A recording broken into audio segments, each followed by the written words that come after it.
ছিংগাপুৰৰ পৰা মই জুবিন গাৰ্গে কৈছো, ছিংগাপুৰত কোন সেইকেইটা তাত নাই নহয়। মই এতিয়া খাৰঘুলি কাহিলীৰ পৰা কতোৱে নাই। মই এতিয়া সোণাপুৰ, মাথো সোণাপুৰে মোৰ শেষ ঘৰ, শেষ মঞ্চ। এতিয়াৰ পৰা গান নাগাওঁ আৰু মই মাথো শুনিম। স্পেচিয়েলি মই নাইট ছুপাৰ কেইখনক কৈছো, উজনিলৈ অহা যোৱা কৰোতে সোণাপুৰৰ এই ঠাইখিনিতে মায়াবিনীটো ডাঙৰকৈ বজাবি, ৰৈ থাকিম উজাগৰি ৰাতিৰ বুকুত। মই আগতেও কৈছিলো আৰু এতিয়াও কৈছো, মোৰ কোনো জাতি নাই, মোৰ কোনো ধৰ্ম নাই।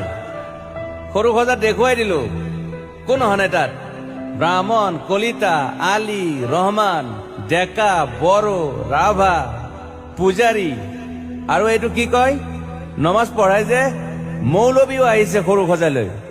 I love people, I love man. সেইবাবে মুখ্যমন্ত্ৰী